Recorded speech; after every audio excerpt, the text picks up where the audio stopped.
I can have my Brazilian personality in my English version, and I think this is pretty cool. Hello, guys, I'm Laís Paula from Brazil. So nice to meet y'all. I live in São Paulo. I love editing videos, working with beauty, doing hair and makeup, and I love traveling as well.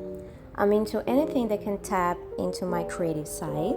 However, my main work is with the federal government so far. I often get asked how I learned English. That's what this video is about. My camera wasn't recording the part 1, but I can say that low-key my mom influenced me to like English because she sings and so do I. So anyway, you can watch the rest of my story right now. So when I turned 16 years old, the English was more present in my life naturally because 1, I like singing, and 2, I like dancing. And I remember that I used to be watching some video clips and I always liked hip hop.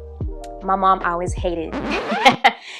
But I enjoy that, and that's how I kind of started taking more serious because I was listening to like Jay-Z, 50 Cent, some other artists. Yeah, all of them, believe it or not. I said, I wanna rap like that. I wanna rap now. I wanna rap like that. So I'm gonna try to rap.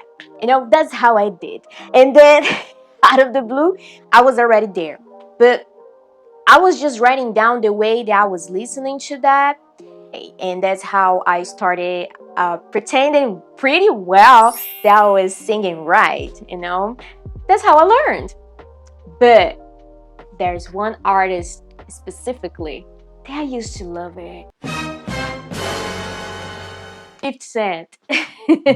50 Cent was my teacher, okay? I'm not joking. I'm for real. The album of his, like Disco Inferno, Let's Go. That's exactly how I learned English. So my English is not that proper. I'm so sorry. I'm just kidding. But anyway, that's how I initially learned. Okay, so now that I kind of learned through music and translating, I was pretty good at reading and understanding, but my pronunciation was poor, pretty poor. And then in this next level, when I was already around 18, 20, 21 years old, I used to make part of this religion, and they had some groups that in English, not only in English, but in some other language. But since English was my favorite one, I made sure to be volunteering and helping this group that was in English. And they were trying to create a large group of people that was in Brazil and interested to learn more about the Bible and stuff like that.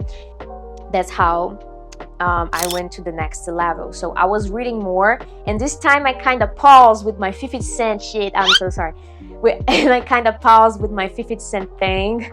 And I was like, okay, I think now I should clean my English, my understanding, because I've been reading and seeing a lot of things from hip hop in English.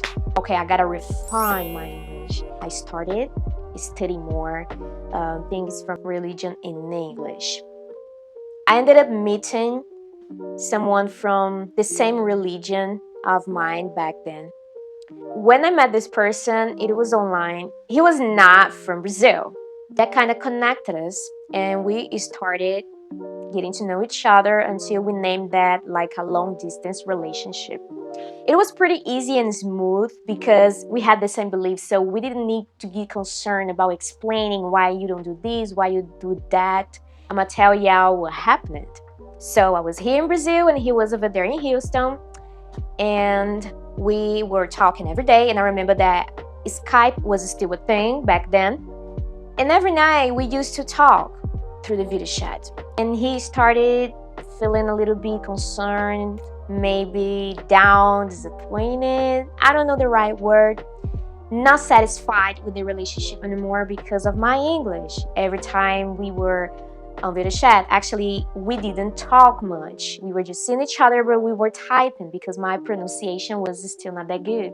And then he told me that, oh, he would love to continue our relationship, but he was concerned and thinking that maybe it's not gonna work it out because how he can be in a relationship with someone that he cannot communicate. We cannot be texting forever. When he kind of told me that, I was like, oh my God. I said, no, wait a minute. If we're not gonna keep the relationship, it has to be for a different reason, but not because the language barrier. I didn't want my relationship to end because of that. I want this man to get to know me for real and know my personality, you know. So what I used to do is that every day in everything that I was doing, I used to think in English. Okay, how do I say lavando a louça in English? Oh, doing dishes, okay. Como eu falo que lavei roupa? I did laundry today. Oh, I studied this, I studied that. So I started doing that. And once he noticed that I was serious and that I cared about what he said and took in consideration, everything was smooth, you know, and it stays smooth for a certain time until he decides that he could come to Brazil, and we ended up meeting for the first time, you know. So that's basically how I started. Okay, so long story short, it was because of my mom, because we like singing, my dear and love hip hop culture, religion, and of everything to make things better, my relationship with a foreign person. It's been over 10 years already. I could not be afraid of saying things wrong. You gotta keep practicing, you gotta keep trying, you gotta just like be yourself. Like in another language, it's not that easy. So I had to put my personality, what I am in Portuguese, here with my friends, the jokes and things. Nowadays, I can transfer that to the English version, you know, and this is the nice part. I can throw jokes in English, you know what I'm saying? So, you know, and that's how I learned. Okay, guys, so that's how I learned English, my little crazy story. And well, I hope you enjoyed the video, and if you feel like doing it, you can like and subscribe it. So, see you next time.